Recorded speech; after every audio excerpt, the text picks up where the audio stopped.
Lauri Markkanen sa Lakers, Looney pwede sa Lakers at Redick hindi pa sure. So parang nasunang balita mga idol patungkol sa paghahanap ng Lakers ng head coach.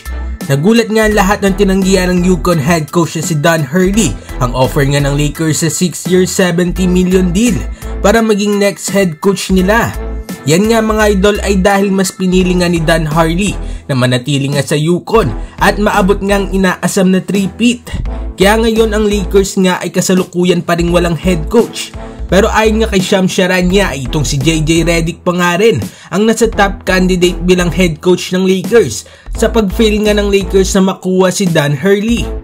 Ang mga namatunog nga rin na posibleng makakuha ng head coaching job ng Lakers ay itong ang sina James Borrego at Sam Cassell. Ano masasabi ninyo dito mga idol? Sino nga ba ang dapat nakuha ng Lakers? At para naman sa sunod na balita ay patungkol kay Kevon Looney.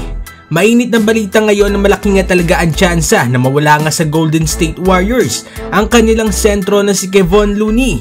Yan ay dahil sa miserableng salary cap ng Warriors ay kakailanganin nga nilang ikat sa roster si Kevon Looney na merong $8 million a year.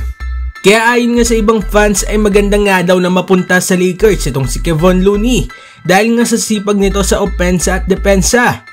Pero stats wise mga idol ay meron lamang itong 5 points at 5 rebounds per game. Kung ganyan nga lang makukuha ng Lakers ay mas maganda nga na makakuha ang Lakers ng ibang sentro nga na mas maaasahan nila. Anong masasabi ninyo dito mga idol?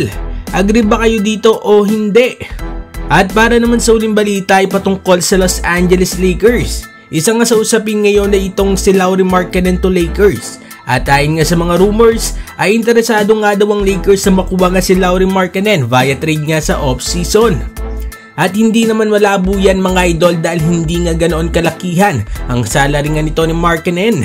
Nasa 18 million nga lang itong si Markkanen at papasok nga sa kanyang huling taon sa contract next season.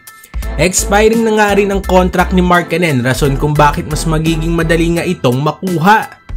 Ang package nga nila Rui Hachimura at Gabe Vincent at mga draft picks ay maaari na nga mapapayag itong Jazz. Nag-average nga itong si Lauri Markkanen this season ng 23 points, 8 rebounds at 2 assists per game. At meron nga din itong 40% shooting sa tres. Spacing nga talaga ang pangunahin na madadala ni Markkanen kung sakaling makuha nga siya ng Lakers. Ano masasabi ninyo dito mga idol? Fit nga ba sa Lakers itong si Markkanen?